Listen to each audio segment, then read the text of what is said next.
Cianjur pertama kali didirikan oleh Raden Arya Wiratma, yang merupakan putra Raden Arya Wangsa Goparana dalam Sagara Herang, pada tanggal 12 Juli tahun 1677.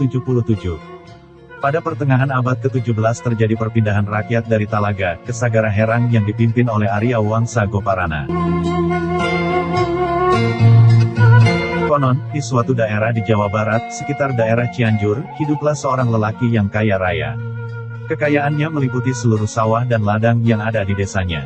Penduduk hanya menjadi buruh tani yang menggarap sawah dan ladang lelaki kaya tersebut.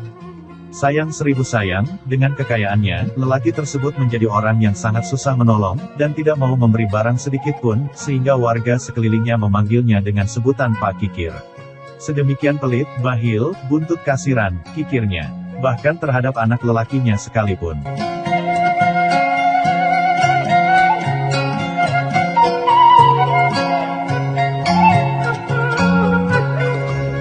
Di luar sepengetahuan ayahnya, anak Pak Kikir yang berperangai baik hati sering menolong orang yang membutuhkan pertolongannya.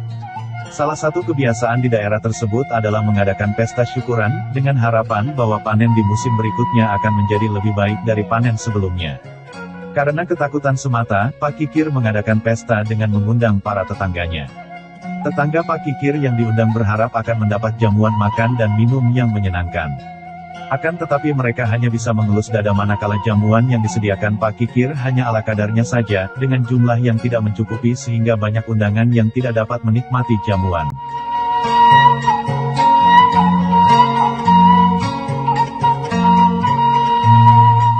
Banyak di antara mereka ada yang mengeluh, mengundang tamu datang ke pesta, tapi jamuannya tidak mencukupi. Sungguh kikir orang itu. Bahkan ada yang mendoakan yang tidak baik kepada Pak Kikir karena kekikirannya tersebut.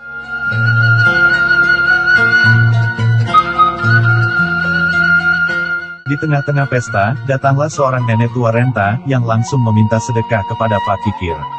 "Tuan, berilah saya sedekah dari harta Tuan yang berlimpah ini," kata sang nenek dengan terbata-bata.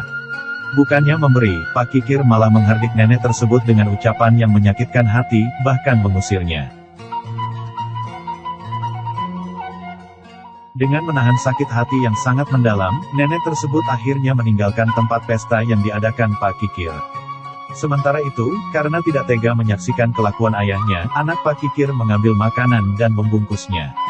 Kemudian dengan sembunyi-sembunyi dia mengikuti si nenek tersebut hingga di ujung desa. Makanan tersebut diserahkannya kepada sang nenek.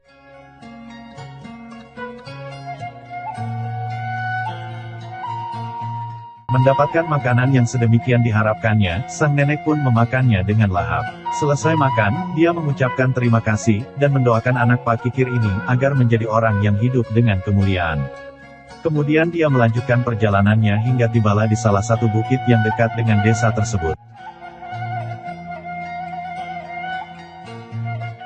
Dari atas bukit, dia menyaksikan satu-satunya rumah yang paling besar dan megah adalah rumah Pak Kikir.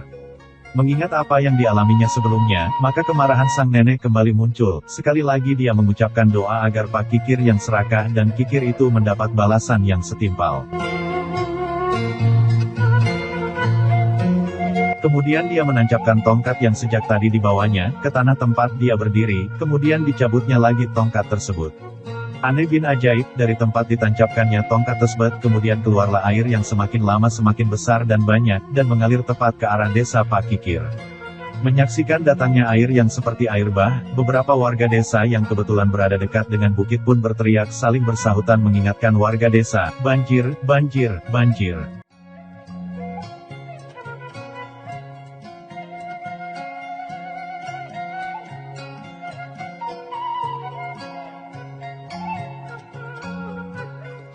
Penduduk desa kemudian menjadi panik, dan saling berlarian ke sana kemari.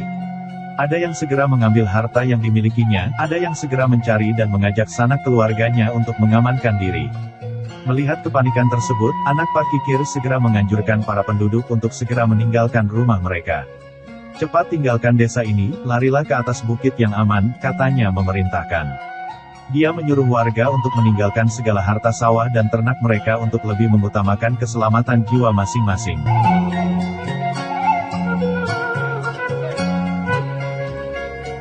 Sementara itu, Pak Kikir yang sangat menyayangi hartanya tidak mau begitu saja pergi ke bukit sebagaimana anjuran anaknya. Dia berpikir bahwa apa yang dimilikinya bisa menyelamatkannya. Dia tidak mau diajak pergi, walau air semakin naik dan menenggelamkan segala apa yang ada di desa tersebut. Ajakan anaknya untuk segera pergi dibalas dengan bentakan dan makian yang sungguh tidak enak didengar. Akhirnya anak Pak Kikir meninggalkan ayahnya yang sudah tidak bisa dibujuk lagi.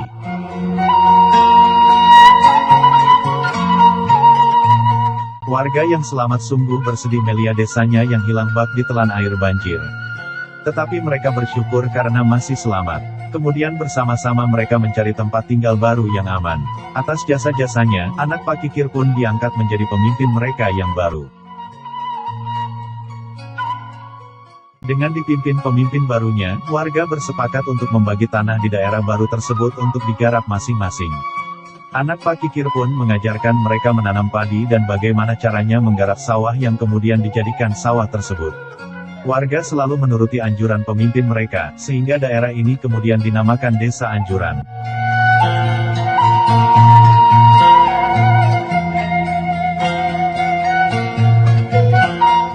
Desa yang kemudian berkembang menjadi kota kecil ini pun kemudian dikenal sebagai Kota Cianjur.